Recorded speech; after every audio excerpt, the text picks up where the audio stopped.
नमस्कार बंधुरा welcome back to Modi foodie.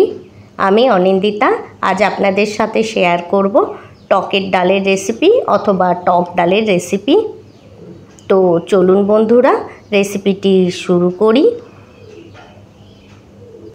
तो सबार प्रथम टकेर डाल बानाबार जोन्नो आमी हाफ कप मसुर डाल निये नियेछि। एटिके आमी भालो करे वाश करे एटिके आमी नुन हलुद दिए एकटा हुइसेल दिए एटिके आमी कुक करे नेब।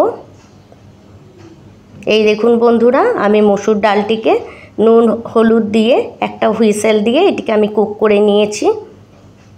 এখন এটি বানাবার জন্য আমি একটা কড়াইকে আগে থেকেই গরম করার জন্য রেখে দিয়েছি।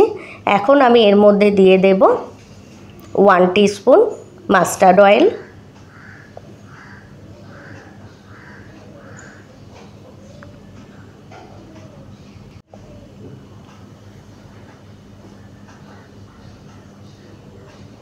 এখন অয়েল একটু গরম হলে এর মধ্যে আমি দিয়ে দেব দুটো শুকনো লঙ্কা আর সঙ্গে সঙ্গেই আমি এর মধ্যে অ্যাড করব হাফ টিস্পুন রাই।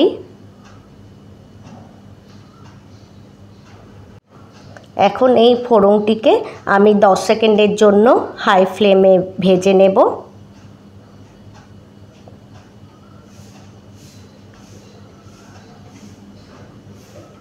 এই দেখুন বন্ধুরা আমার ফোড়নটি ভাজা হয়ে গেছে। এখন আমি এর মধ্যে অ্যাড করে দেব কাঁচা আম। এটিকে আমি লম্বা লম্বা পিস করে কাট করে নিয়েছি। এটিকে আমি ফোড়নের সাথে মিক্স করে 1 মিনিটের জন্য মিডিয়াম টু হাই ফ্লেমে ভেজে নেব। কাঁচা আমের আরও অনেক রেসিপি আছে আমার চ্যানেলে, আমি লিংক ডেসক্রিপশন বক্সে দিয়ে দেব, আপনারা চেক করতে পারেন। আমার আমটি ভাজা হয়ে গেছে।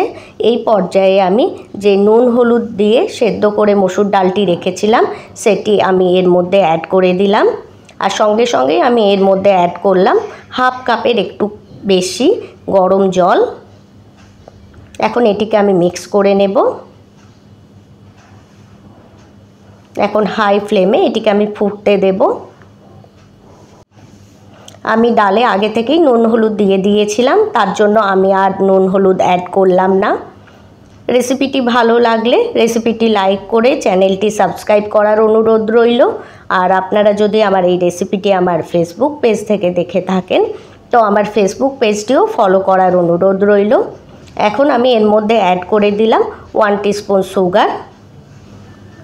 সুগার দেওয়ার পর এটিকে আমি হাই ফ্লেমে 1 মিনিট ফুটিয়ে নেওয়ার পর এটিকে আমি আলাদা পাত্রে সার্ভ করলাম।